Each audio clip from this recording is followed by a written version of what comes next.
everyone. Did you know that right around this time last year, Olivia Oliver set the Guinness World Record for the fastest spin on ice skates at a startling 342 revolutions per minute.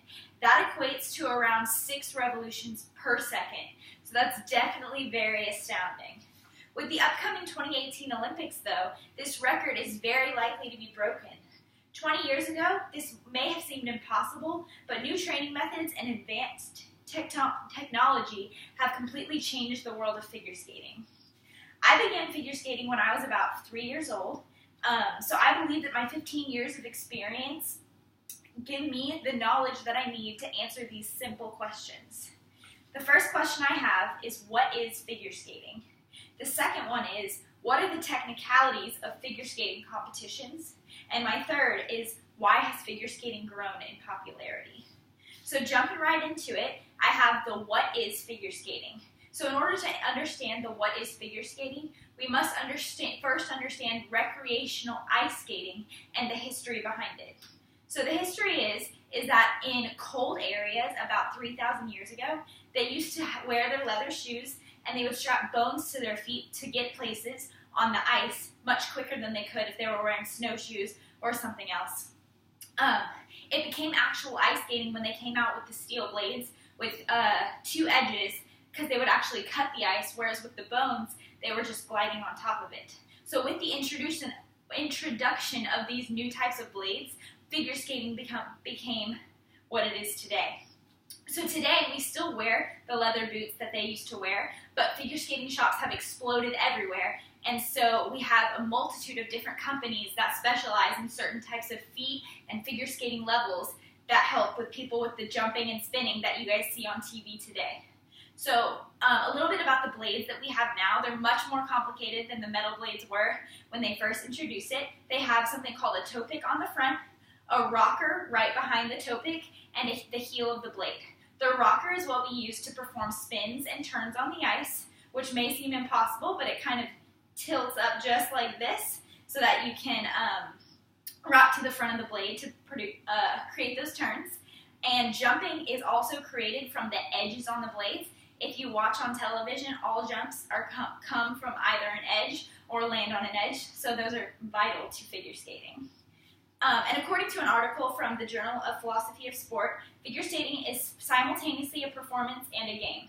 Their 2 aspects are connected since their illusory goal is to skate beautifully, and the requirements to do triple jumps make achieving that goal more difficult.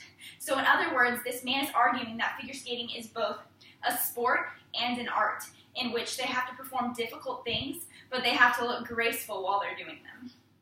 So that kind of moves me right into the technicalities of figure skating competitions. All of this information is taken from U.S. Figure Skating Handbook online, or the one that I own. And so basically the way that it works is we use the international judging system in competitive figure skating. For example, if we had a triple Salchow, which is a jump in figure skating, it's worth 3 points by the books. But then when somebody performs it, the judges can say it's either +1, +2, or +3, depending on how well they executed it. It would be a +3 if they do it with their arms above their hands, above their head, or something like that. And it would be a -3 if they touch the ice, maybe. And they have that for every single thing there is in figure skating. So when someone competes, their steps, their footwork, their spins, their jumps, all of that is being recorded. And so that's how people compete against each other, because they're doing the same elements, but they're doing them to a different quality, and so they can be judged just like that. And again, all of that information comes from the U.S. Figure Skating Handbooks, and we use the international judging system.